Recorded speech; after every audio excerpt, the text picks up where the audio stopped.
What is up, everybody? Welcome to another Dynasty Talk show with Sam here on the Dynasty Pros Network.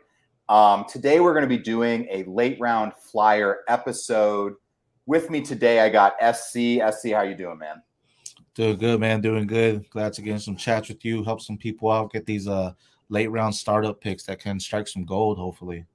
For sure. So on the screen right now, if you want to follow us along, we got SC and I's Twitter handles here. At any point, feel free to hit up either one of us, inside, outside of the show. We love helping everybody. So just a little outline for the show today. What do we mean by late round flyers? Basically, I think the guy that SC and I were going by is anyone going outside the top 100 or so on a sleeper ADP, kind of startup draft ADP, but even these guys, you can be trading for them post startup draft, I think is good to keep in mind. So we're going to go position by position, and we're each going to do a couple for each position. So let's get this kicked off. We're going to start off with QB. And SC, why don't you give me your first QB for a late round flyer? Sure, man. I mean, if you follow me, if you're in Dynasty leagues with me, if you've done some startups with me, you know I love this guy. Atlanta Falcons quarterback Desmond Ridder. Why is he getting so much hate? I don't know. Maybe it's because we haven't seen him play yet. We saw him play 4 games last year, but we haven't seen a lot of it. He's currently has an ADP of QB 31, at least on Sleeper. And to me, that's just outrageous. I mean, in some drafts, Will Levis is going before him. And I don't even think Will Levis is going to start out the gate. I think he'll start down the road, but I think it's Ryan Tannehill. So, why are you drafting this guy? Even Hendon Hooker is going before him in some drafts. It just doesn't make sense to me. This guy has the weapons in front of him. They just drafted Bijan, so you know a lot of that pressure is coming off of him. He has Jake London. He has Kyle Pitts. They got Jonnu Smith. They have all the weapons around him for him to succeed. Now, I'm not saying he's going to go out there and put Joe Burrow numbers or even Patrick Mahomes. He's not going to be that top QB, but man, QB 31 as an ADP of 31 right now, to me that's just screaming value because he has the upside to be a QB 2 for the whole season. He just has those weapons and he's a confident player. The team likes him. They trusted him. They didn't address the quarterback position in the draft. It's Desmond Ridder season, man, and people need to start getting on top of that. Yeah, I love what you said, and I really liked how you were focusing on the weapons, right? Like, these are late round guys. Obviously, no one needs to convince you Patrick Mahomes is going to be a great player to draft. But when you're looking outside the top 24, or even with Ridder, like you said, QB 31 right now, outside the top 30, like, this dude has 3 bona fide studs that go top 10, top 15 at their positions, right? I don't want to include London in the top 10 yet, but he's top 15 startup, and then obviously Pitts and Bijan are, if not the first ones off the board in their position, they're one of the first couple, right? And right. I totally agree with you. And if he was on a team like the Texans, if it was him and CJ Stroud switch, right, and he was on the Texans, I'd be like, okay, because I don't see him as the player to necessarily extend the play or to be the playmaking quarterback, right? But he's smart and he has the IQ of a quarterback to make the right throws and make the right decisions. And with those weapons, it's something where it's I don't see failure as an option necessarily. I just think he's going to be putting up consistency for us this upcoming season. And he got kind of rid of some of those growing pains as a rookie, the end of last year. We saw it because he jumped up from QB 29 in the 3rd week he started to QB 11 to just having a great game, so we know that's there. And I just really feel confident. I mean, you two number ones at their position. What more do you need there? Yeah. So it's just hard to see him be that late, and it's just screaming value, For sure. And I'm gonna build off that for my number 1 late flyer at QB is Sam Howell. And I think he's in a very similar position to what we've talked about with Ridder, right? He's going late, and not only does he have the weapons, Jahan Dotson, Terry McLaurin. I think the addition of Bieniemy is a great. Or do we know if Bieniemy can be that, that overwhelming offensive force without Andy Reid? We haven't seen it yet, but it's hope, and it's just excitement, and there's a chance it works. And we're talking about players going late. We're not talking about guys to build your first 7 startup picks around where you can't miss on these guys. Right. Draft a guy that can grow in value, right? Yeah. And Ridder and Howell can both grow in value due to their age and the weapons around them. So Howell came out, I believe it was last year was his rookie season, if I'm not mistaken. Right? Or was it the last year? Mhm. If he would have came out the year before, he would have been one of the top quarterbacks that we were talking about. But he stayed a year and then had a down year compared to that year before he had, right? And so going into the system, having a Super Bowl offensive coordinator now, calling those plays for him, calling those shots, having a big weapon like Terry McLaurin, having a nice agile wide receiver like Jahan Dotson, having a plethora of running backs behind him as well. He's someone too that, man, he's big. He can run out the pocket and get you some rushing yard points as well. So I do like his upside because I wouldn't say he's necessarily a key dual threat quarterback, but if you're like, man, I really need that second quarterback, I would love taking Sam Howell, especially where he's at, because you're probably looking at, I don't know, your Will Levis and Hendon Hooker in that kind of area, Ryan Tannehill, even maybe Matthew Stafford. I'd probably take him before that, just because I feel he's going to be a weapon in itself, just having that upside ability of rushing too. Yeah, I think his rushing upside kind of reminds me of like early career Kirk Cousins, maybe, right? Like I think for those that remember Cousins when he was in Washington, like he wasn't ever doing the Lamar thing and running for 1,000 yards, obviously, but he had, 3, 4, 5 rushing touchdowns, and he'd get you some on the ground. So I think that's a great thing to bring up. And same thing with Ritter, right? I think we're eye and eye on two guys that it's the upside, right? These aren't the safe picks, but they're upside plays for where they're going. So who's your number 2, SC? Right now, my number 2, man, it's hard, but I think he's just going to be a starting quarterback, and that's Baker Mayfield.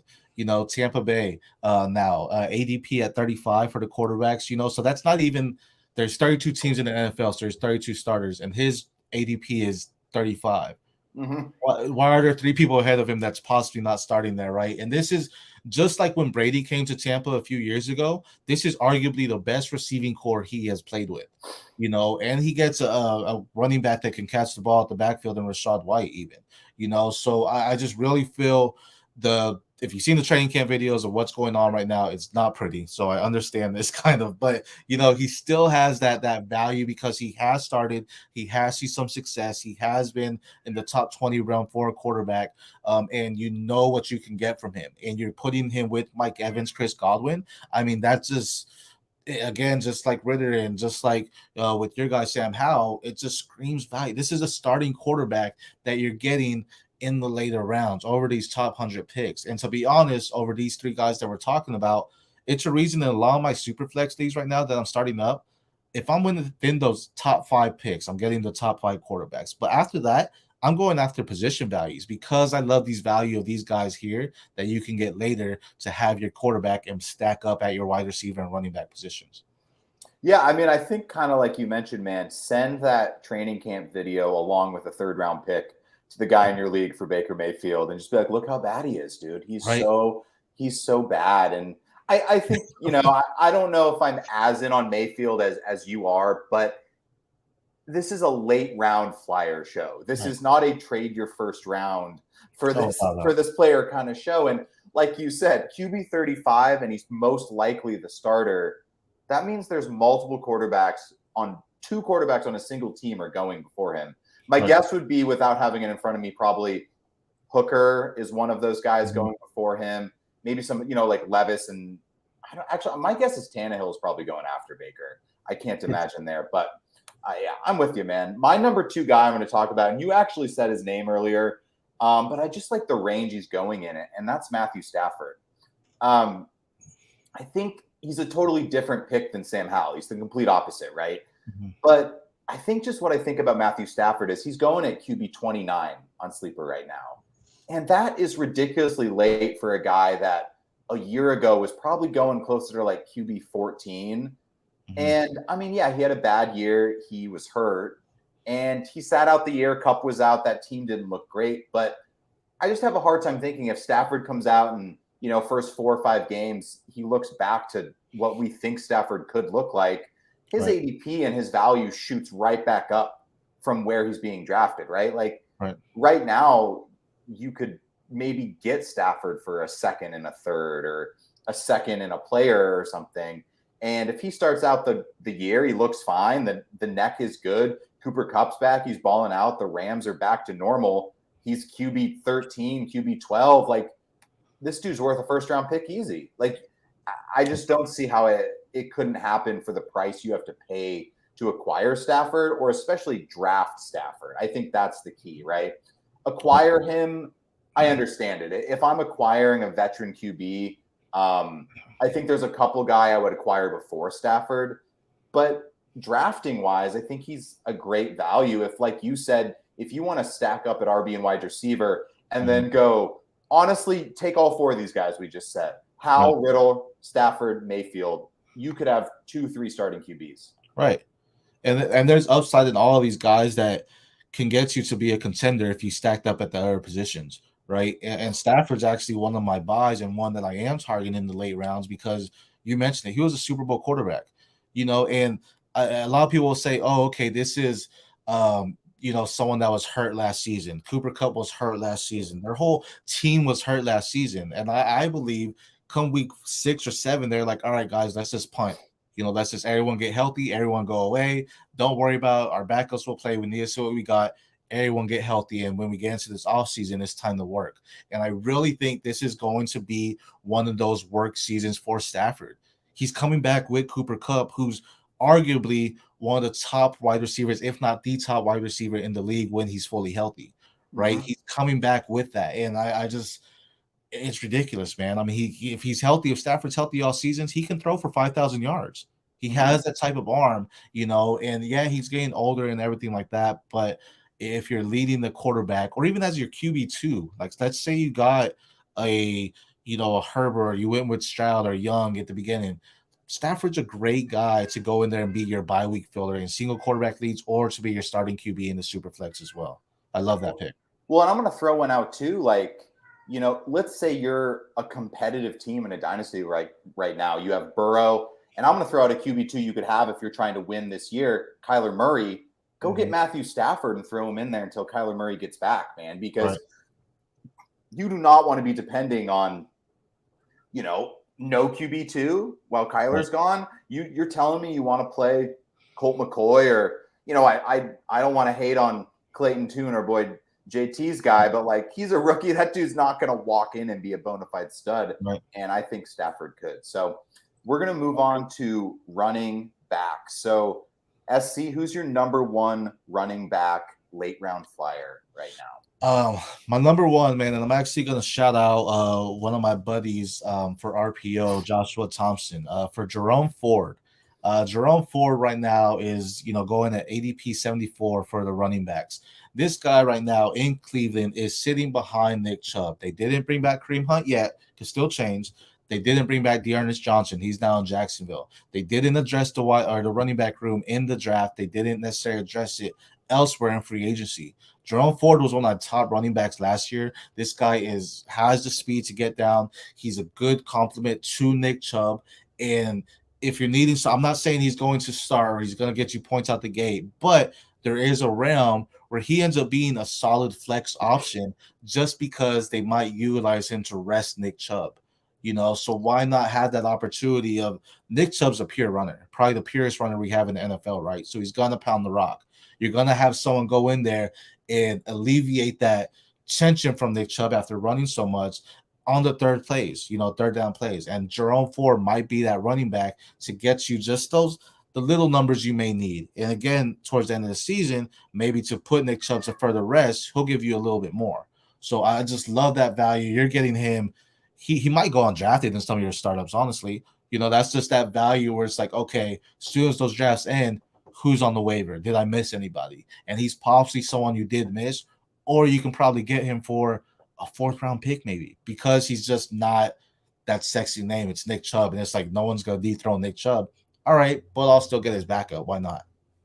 I would not be surprised to see August 1st ADP Jerome Ford going RB 49, 48. I think he, just like you said, I think he's going to start sliding up the board because not only is he just getting the buzz right now, I think people are just going to start they're going to start looking at that depth chart and they're going to start realizing that Jerome Ford is, he just like you said, give that guy 10 touches. You can throw him in your flex. Nick Chubb gets hurt for a game, throw him in. We've seen a lot of success out of Cleveland handcuffs before. Not that I'm anticipating Chubb gets hurt. I think that dude's a freaking beast, and I'm a huge Nick Chubb fan. I think he's been a value for 5 years in fantasy drafts, man, and I'm with you. I got Ford on my taxi squad from last year. I drafted him as a Nick Chubb owner, and I believed him in then, and I was so glad when they let Hunt walk because I was like, perfect. Jerome Ford's just going to slide right in. So, well, I mean, even if we look at like Nick Chubb last year, because it was like an off year for him, right? Or not Nick Chubb, Kareem Hunt. I mean, he still put up 125 fantasy points just on this late that I am, So he's, again, not someone that's going to get you anything. He got 468 yards, 3 touchdowns. I mean, that's okay for a guy you're getting that late. That's great value for a guy that's coming that late that might be undrafted on your team. So if he's there, I'm going to get him. For sure. So for my first running back, late round flyer, I'm actually going to do 2, and I'll explain. I'm going to pair them together, and that's going to be Kenneth Gainwell and Rashad Penny, right? These guys are going as RB 54 for Penny and 60 for Gainwell. And I think when I saw their ADP, something that immediately caught my eye when you're looking for late round flyers is who's someone that is raising an ADP and who is it pushing down, right? Mm-hmm. So DeAndre Swift is raising. He's flying upwards because he landed in Philly, and people are super hyped about that. So it's pushing Gainwell and Penny down, but I just have a hard time believing that, as much talent as we think DeAndre Swift has, he's not a 20 touch a game player, and it's just not going to happen. And that's not even starting to count the games he could miss, which we've seen him miss games every single year, right? Now, obviously, Rashad Penny is not the epitome of health himself, but I just think the value you're getting on Penny and even Gainwell, who, let's not forget, looked better than Miles Sanders in the playoffs last year. They relied on Gainwell down that stretch more than Sanders for a lot of key touches. I just think they might all touch the ball. And so when it comes down to it, the price on Gainwell and Penny might be a good guy to throw on your bench, even if you don't have DeAndre Swift. I don't think this is a handcuff situation. I think it's more of a just put this guy in your team and see what happens. Right. No, I agree with everything you said there. I mean, Gainwell, I think, is the one that's losing the most traction, but I think he's the one that you should try to acquire because if the inevitable happens and Swift does go down, guess what? Gainwell's going to take that role. Mm-hmm. Penny has someone that when he's healthy, he's a dominant running back. The fact is he can't stay healthy, though. Right. So Gainwell to me is the one that's like, okay, we should definitely try to acquire him there because the inevitable may happen. Now, we don't want to say that those injuries or anything will, but I mean, I love Penny too. He's a pure runner and he's completely different from Kenneth Gainwell and DeAndre Swift. He's the one that's going to be running up the middle for them and getting them 10, 15 yards, and I would definitely take them over Swift just because of the uncertainty you may have with Swift and the value you may have to get him at because he's considered the starting running back, right? But these are guys we've seen it in Philly. They know how to utilize the running backs, how to rotate them in and out, and I see that happening. They have thunder, lightning right now, so it's possible for them to just run them multiple times and try different formations out for all of them to succeed. 100%. So who are we doing for your second running back buy here today? Or not running back buy, late round flyer? So, I mean, I am also going with 2 guys here, and that's going to be the running back duo of Jeff Wilson and Raheem Mostert. The Dolphins just got Devin Achane, and this guy is going to be great. He's sold off his speed at the combine. He showed he fits the Dolphins mold and just being this fast team. I think Devin Achane has a chance to come in here and do some great things for this team. But let's not forget about Jeff Wilson and Raheem Mostert last year. Last year combined, they had 9 top 15 weeks. Okay. They had 4 top 10 weeks in those 9 rounds. And they also ran for over 400 yards 4 different times. If one of these guys starts, which is likely, that's just the way McDaniels runs it, just randomly starting different running backs. If one of them starts, this is a great guy to go ahead and start. Now, not a weekly start, but if you get him late and it's like, wait, Jeff Wilson's getting the starting nod this year, let's go ahead, or this game, go ahead and start him because he's probably going to succeed. That's just the way McDaniels runs. He knows how to use those running backs. And both these guys, also two guys, Raheem Mostert especially, possibly undrafted because of his age. But guess what? When he's healthy as well, and he goes out and gives you 2 to 3 games, the past 2 years, you want him in those 2 to 3 games because he's a top RB in those weeks. So, I mean, those both guys, ADP for 67 for Wilson, ADP 69 for Mostert, screaming value again. You're getting them final pick of the draft. You might even get them undrafted in some leagues, but those are guys that you don't even need Octane. Just someone that's like, oh, wait, I'm going to take it in case of the bye week filler. I need it. It could be the bye week that they're starting, and you're going to want them on your team. Yeah, I think for sure. I think that is a very similar situation to what I was saying with Swift and why I was in on the ADP for Gainwell and Penny. Wilson and Mostert, same exact thing. A-Chain is the one that's rising up boards, and I love A-Chain. I was talking about him before the draft, and this is nothing against him, but what it's doing is it's making it a lot easier to acquire Wilson and Mostert and just put them on your team in case you need them. Right. You don't want to play them every week, but they are cheap options to acquire or draft if you need a guy around that could touch the ball, so you're not depending on Ernest Johnson or, these full-on backups, not guys who could get 8, 9, 10 touches. And like you said, with some of the stats from last year, there were actually multiple games where Wilson and Mostert were playable on the same week in the same game.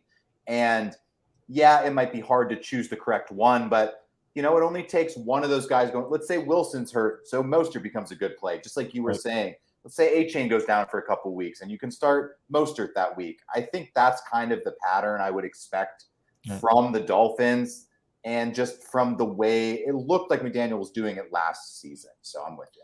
And the value comes in not necessarily as like, okay, I can start them and they'll put up points, but also say you have them in the week they go off and you didn't start them, but then you find out someone needs a running back. Guess who you can go after? Like, hey, man, I have this guy. I'll take a third for him. That's still huge value there because that third can be building up value as the draft comes in, right? So, I mean, you can go in there and be like, okay, look, these guys just went off. You need a running back. Your guys are hurt or whatever reason. Make that trade happen and sell them high when you do have that opportunity there. Yeah, I think, too, this is a little off topic, but to build on what you just said, a very underrated thing I think a lot of people don't understand is that when you're doing a startup draft, and let's say you're doing a year one tank or you're doing a productive struggle, as a lot of people have liked to coin the term, sometimes you need players to trade away to contenders. Right. Contenders don't want, like, I think Jerome Ford is a perfect example, right? Last year, Jerome Ford was a great pick if you wanted him to grow value on your own team. But you weren't going to sell Jerome Ford to anyone last year because he wasn't doing anything. Whereas Wilson and Mostert, if they spike, maybe you could throw, hey, I'll give you Jeff Wilson and Raheem Mostert, and I want a second. Like, I'll give you both of them. So I just wanted to bring up that point. It just popped in my mind. So, okay. So for my second RB late round flyer, I'm going to go Antonio Gibson. We did talk about the Commanders earlier, and I think a lot of what I said about Sam Howell and the receivers really has to do with Antonio Gibson. Gibson's going off the board as the 42nd running back taken, which is amazing, seeing as he was, RB 10 2 years ago, RB 20 last offseason. I don't think he's one of the 10 best running backs in the league, but if he can fill the Jerick McKinnon role on that Commanders offense, I just see him as a good value pick this late in drafts, especially seeing that even though Gibson has gotten a ton of hate year to year from people, he's been a very productive player. Now, it comes with fumbles, it comes with mishaps, but this is fantasy football, and at points we don't have to think of it like you're trying to win the NFL game. Sometimes the stats and the fantasy points, it is what matters, right? Like, we don't need to oversimplify it, but it's fantasy football. So if he misses a block, as long as he stays in the game or goes back in, I don't really care that much. I'm not a Commanders fan. It's not going to hurt my feelings if they get crushed by Philly. Honestly, if they're getting crushed by Philly, it's more points for Gibson. So for sure. No, I mean, I love that you brought up, hopefully he's the next McKinnon. When he first came into the league, this will be his 4th year. So 4 years ago, you could say 2020 now. he was behind the McKinnon in targets and receptions. Okay, when he came in that second year, they were about even. They had almost a similar exact stats of receptions and targets. And then this last year, he actually overtook McKinnon and started leading in the targets and receptions between both of them. So I think the realm of him becoming this McKinnon type role is definitely valuable. And people have said, "Oh, well, we haven't seen that. So what's the thought of it being?" We haven't seen it because they had Jerry McKinnon. They don't have McKinnon anymore, so now it is possible for that to happen. Brian Robinson looks like he's going to be their 1-2 puncher for them, and I really love Gibson. I think he's someone that's getting underappreciated at a running back because Brian Robinson had a great year one, but he's someone that I think can definitely get you weekly value if that needs to be your RB that you need to start. Yeah, I think Gibson's someone who maybe if you're unsure if you're a competitive or a non-competitive team, could be your RB2 for the first 3, 4, 5 weeks of the season. And then if you need to pull the trigger and go get someone better, go for it. But I think he might be able to float the boat from your RB2 if you're strong at other positions, kind of as a zero RB kind of target, so. I'd take him over like a Michael Carter, and I feel he's going to gain a little bit higher, even like over Abidi Kanda. I'd take him over that. And there's a lot of RB2s or considered RB2s on the team that I prefer to have Gibson because I know he has that upside to be the team's one as well. So he's a great guy, I think, to use some of these running backs that are going in the 3rd and 4th round of rookie drafts, whether it's during the draft or post drafts. Like you said, go trade Izzy for him. Go trade. Even some of these guys I like, but maybe someone wants to come in the late 3rd and pick up a receiver they really like in the rookie draft, but you need a running back who's going to play and who's going to get you points. I think Gibson can be that guy.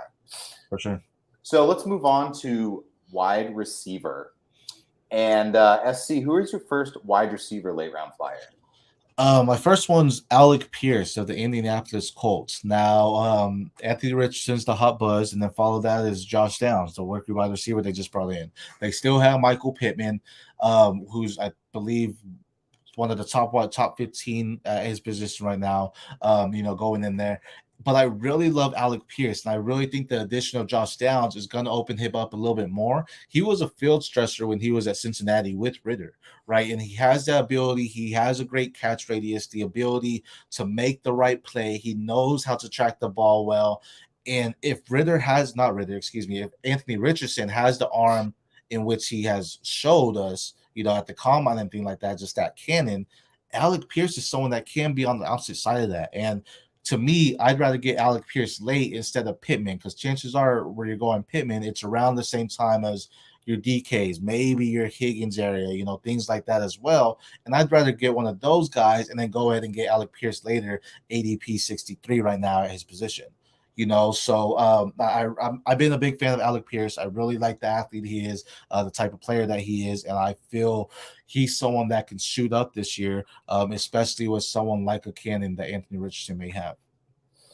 Yeah, I think that's an interesting pick. I think I'm kind of split on that one with you. Number one, and I think I would preface it with this, he's going as wide receiver 63, and I have no issue ever acquiring someone going as wide receiver 63 because that is all upside and no risk at all. Right. I think my number one thing, and this is something I like to follow in a lot of my leagues, and there's a lot of data to back up that rookie quarterbacks rarely support 2 wide receivers in their rookie season, right. And that would be my only worry. But like you said, if you want to take that off shot that he can become the one and slingshot Pittman, if you're not a Pittman guy, I totally get the going for it. Because like you said, this guy was going in 2nd round of rookie drafts last year, and you could probably go get him for a 3 right now. And at that price, it's an acquisition that could be worth the upside. If Anthony Richardson takes off, there's going to be a second weapon on that team. It's probably going to be Pittman. And Pierce and Downs are the 2 that might have to fight to be that second guy. And because of rookie hype, Downs is getting the edge on Pierce right now. But Pierce was a higher draft pick, and Pierce is bigger. And as much as we love Josh Downs as a route runner and just like a baller, man, right? Pierce profiles more as a guy that could be more productive. So I definitely see what you're saying there.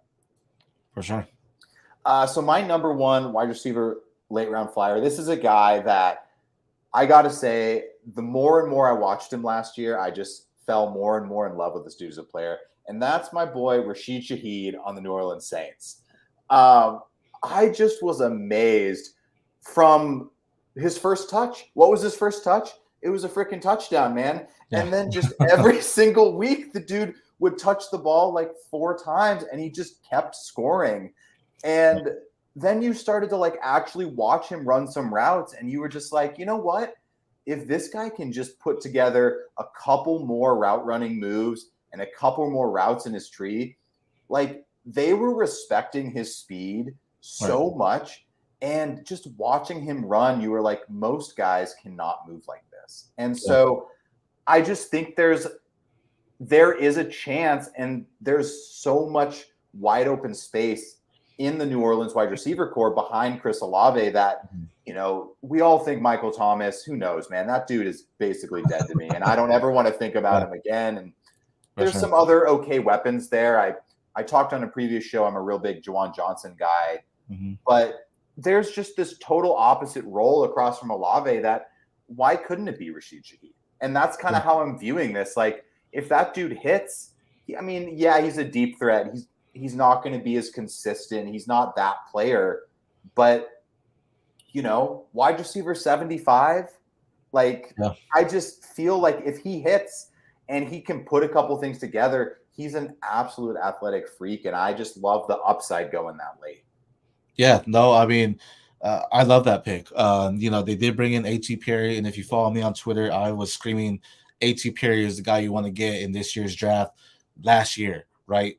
But they didn't bring in A.T. Perry to replace Rashid Shaheed. You know, he's someone that is a downfield threat. You mentioned in that first play, he's someone that's going to go get it, and he's going to be your boom bust type of wide receiver, because when he's booming, you're going to have like a 20-30 point fantasy point game from him just because he's getting like 100 yards and like 2 touchdowns just because he's going down deep, right? If he's busting, it's going to hurt you. But there is a lot of upside this late in the draft where it's like, okay, I can take this, and guess what? If I start him on the right week, this is great for me. I don't think there's anyone outside of Lave that's challenging him necessarily, because all the receivers are kind of different in what they can do, right? And that's where he has that benefit to see the field because he can stretch it for him. And when it's the Hail Mary type of ones, he's probably gonna be your guy that you're gonna target because he's gonna be down the field first, you know. So I really love that pick, and Carr is a great quarterback. You know, I think people sleep on Carr, and I think he's gonna love that, you know, having that type of player for him. Yeah, and I just wouldn't be surprised to, you know, we saw it even last year, and this player I'm about to bring up is total opposite of Rashid Shaheed, but I think it just goes to show that Carr could sneakily support 2 to 3 weapons. And like, think of like that stretch last year where like Mac Hollins had like 5 good games. And you were just like, it's not that Mac Hollins was a stud, but with the right amount of targets, and if Derek Carr can find you downfield, you know, like we all know Chris Olave is a stud, and it's going to start happening where the safety is going to start shading to Olave. And Rashid Shaheed is not a guy you want to not leave with a safety over you with that kind of speed. So like you said, like, you know, I'm not anticipating this dude to be wide receiver 6 and have 13 touchdowns and 1,200 yards. But I just think if he gets going and he gets his snap percentage up, I think he could have a really good year. So, but there might be some weeks where he might be the wide receiver 6 for that week. That's just the type of boom he could have, you know. So Mac Hollins was a great example there, and Rashid Shaheed is a better wide receiver than Mac Hollins, in my opinion. You know, so I definitely love that. And yeah, I mean, I think he could help you win some weeks. Maybe not the season, but he could definitely help you win some weeks. Yeah. So SC, who was your second late round flyer wide receiver? Man, this is just a disrespect to this guy, you know, that he's going this late. That he has an ADP of 99 at his position, and that's Robert Woods, you know, Texans wide receiver. Probably going to be the wide receiver 1 to CJ Stroud. They brought in Tank Dell. I know they have Xavier Hutchinson. They have Nico Collins. They have John Mechie, sure. But Robert Woods is the veteran. This is the guy that they brought in to say, hey, we're going to need you to become this safety net for our rookie QB. Let him know the chemistry that needs to be built with these wide receivers. Let him know what needs to happen, when to do the proper reads. Robert Woods has been in the league for quite some time now, and he still has it. He's still a wide receiver that has it. Now, I'm not saying he's going to go in there and be one of your top 10 wide receivers as he's done in the past, but he is definitely someone that I feel is going to, at least early on, possibly lead the Texans in targets, right? So he's someone that if you're like, man, I really missed on some wide receivers, I really need some depth. Why are we not taking him in the later rounds? Another one that I feel he goes undrafted sometimes, and I don't know if it's the age or maybe it's the rookie QB or maybe it's just a new system and it was, I don't know, but he's someone that his consistency, he is consistent in the fact that he always grabs targets, he always makes a good play, he gets you a couple touchdowns. And I don't think that's going to change in Houston. I think that's going to stay the same. And Stroud's going to find out to love him early. Now, does that love continue all season? I don't know. But I will take that early run. Sometimes it will help you to get up early in the season to get these guys because it's something like, okay, now week 4, week 5, they had great weeks. Now let me go trade them and try to get something back for them. Yeah, I didn't have any guys on this list from the Texans, but I think they fit this topic very well. And that's just that whole team is wide open for who's going to be the person to get the targets. Like, is it Schultz? Is it Woods? Like, you got the Nico Collins guys. You know, maybe Mechie comes back. Maybe it's Tank Dell. Like, who knows, right? But at the price for all of those players, it's worth taking a couple of them just to see if you can get the guy for wide receiver 99 that becomes the one. Why not? Just like you said, like I think if you were to redraft and do like a draft after 8 weeks of the NFL season, I think rookie fever will have gone away. And I think Robert Woods would be going a lot more. He's just going to be a more valuable player, right? He's the classic. No one wants him right now, but come week 6, he's wide receiver 38.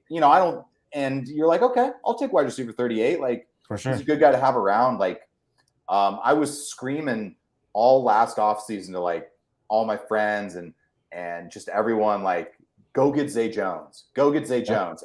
And this one kind of has the same feeling where it's just like, I never thought Zay Jones was going to be wide receiver 2, wide receiver 3, but end of the season comes and Zay Jones is a top 30 wide receiver because it's just he had a couple games, had a couple good games. He got the targets, he got the contract. Like, at some point you follow the money enough, and they wanted Robert Woods because, you know, he's going to be where he's supposed to be.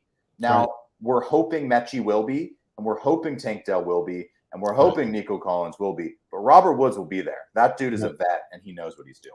He's going to be the teacher, man. And all those guys will be as he's the one teaching them on the field in game day. You know, definitely an early season buy for me, and definitely get the value when you see him get, okay, these are good ones, because it's inevitable. The rookies should, if they're all pen out, they should do well, right? They should come in and take their roles respectively from him. But right now he's the leader on a young offensive team, you know, so I love the pick you can get and the value you can get back from him.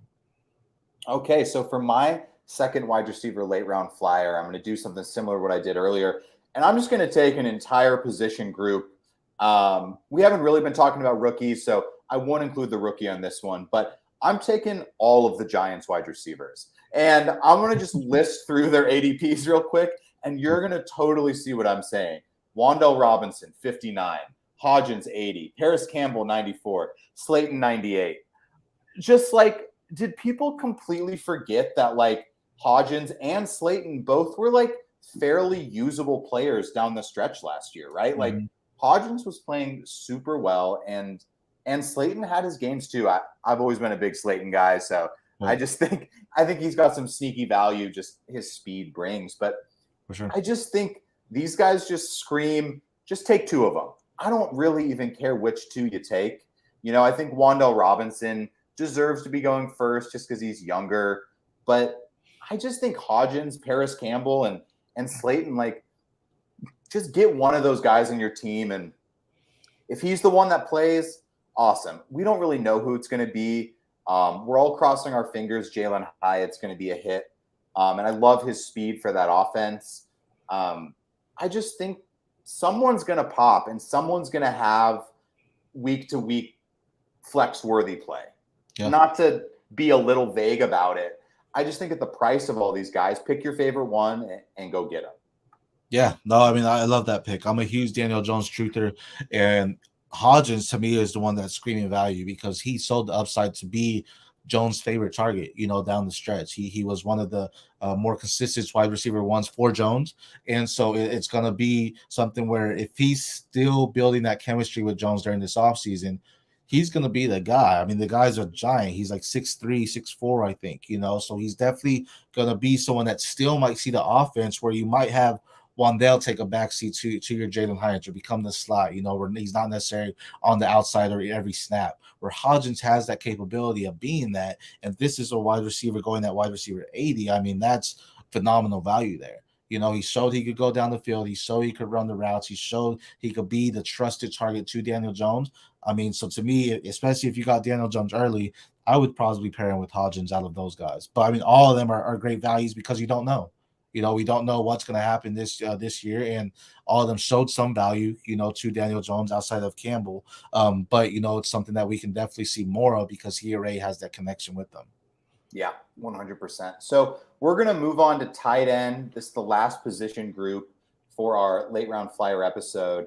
And what we're going to do for tight end SC is we're each going to do two. Let's just group them together. I don't think we need to go on about our tight ends as much, just because I love tight ends. I always have, but they are devalued in fantasy leagues. So give me your two tight end late round flyers and a little bit about both of them. First one, Logan Thomas, going at position 58 right now. I mean, this is a guy, we've seen him in the top 10.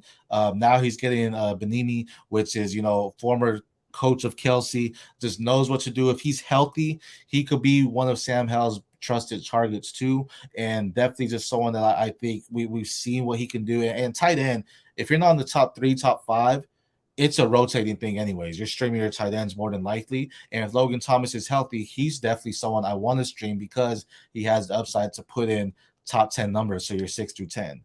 And also, I'm going to go into my second one, who also has that same upside, and that's Austin Hooper at ADP 50. I know they just got Michael Mayer, so I know that possibly will hurt. But if Michael Mayer is not catching on right away, guess what? Austin Hooper may be the guy. Jimmy Garoppolo loved his tight end, George Kittle. Austin Hooper is nowhere near George Kittle, but if he loves his tight ends like that, you might still see some consistency there. And again, this late, if you're getting a tight end this late, he's probably just a streaming option, not someone you're going to start on a weekly basis, but someone to go in there and be your bye-week filler just to get you 10, 12 points and be satisfied with that. So I love both those guys because I think they see some opportunity. Are they going to shine? No, not necessarily, but if you're not getting the top tight ends, then I love taking these risks on these guys. Yeah, and honestly, just like I love the price on both those guys. I would not be surprised if you could throw a 4th round pick at someone and get both of those guys. If they had both of them, I think you could plop them onto your roster. And I think people forget Logan Thomas when he's healthy is a pretty good player, right? He had that one top 10 season, right? That's not coming again, but it's just if that offense is even slightly better, he could see some success. And same thing with Hooper. Like, people overemphasize how much work a rookie tight end can take. Like, we think Michael Mayer is going to be good, but he may not immediately be good. And, they're going to need someone to throw the ball to there. So I think it's good. We saw in Arizona last year with Zach Ertz and Trey McBride. It could be kind of a similar situation where it's like, we see Mayer, but we don't necessarily really see him because Austin Hooper's still in there. Mayer's really not catching it or something like that. He's really not picking it up quite yet. So they ease him in there, and that way Hooper gets in there. So, no, I agree. 100%. So for my two, I'm going to go with two guys. My first one, I'm going to go Mike Gesicki. I think what I like about Gesicki going up to the Patriots is just that at the moment, there is not a single offensive weapon outside of Ramondre Stevenson that I truthfully believe is more talented than Gesicki. So if he can find his role, he has a chance to be a really good target guy in that offense. Now, last year makes a lot of us doubt what Gesicki could be. His career was really hyping up, and then last year he just fell off an absolute plateau. When people thought McDaniel coming over from San Fran, he was going to blow up. And we thought he was going to have a big year, but he's a pass-catching tight end. He's not going to be doing a ton of blocking. And I just think in that offense, they have Juju, they have Gesicki. I mean, maybe Thornton takes a step ahead, but even then he's a deep threat. And like, that's it. they don't really got much else on that team outside of Stevenson. Yeah. So I just think at, tight end 24 for Gesicki, he's still young.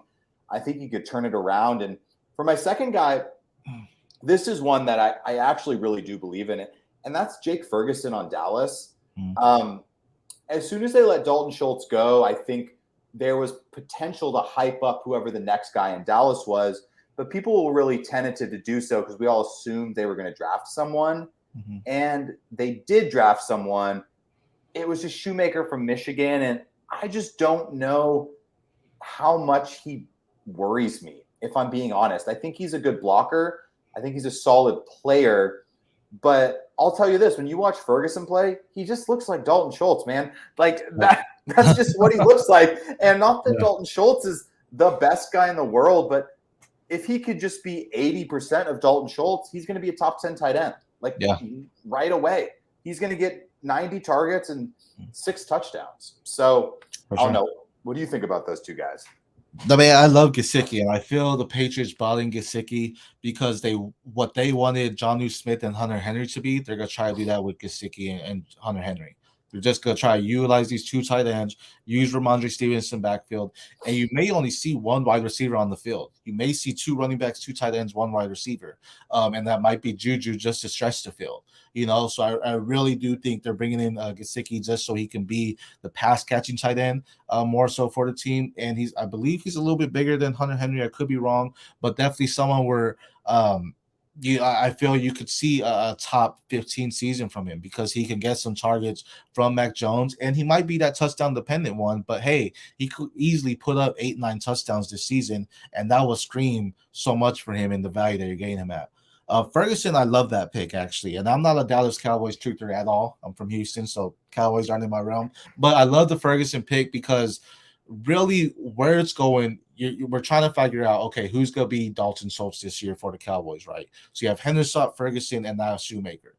Take one of them, and if it's Ferguson, he already has some familiarity with the offense and how it runs, so he might get that first rep. And guess what? If he has a phenomenal game 1 as a starter, we're probably not going to see much of Shoemaker until Ferguson goes down or whatever may happen. He has a bad game, anything like that. So for me, on any of those Dallas Cowboys guys, I do want them if you're needing a tight end because I think one of them is going to be a great streaming option, and you want to make sure you have that one. So Ferguson at 35, people are going to be passing him because it's going to be like, okay, I don't want the tight end 35 right now, right? I'm going to just keep passing him. So you're getting him 18, 19 round, anything like that for a startup.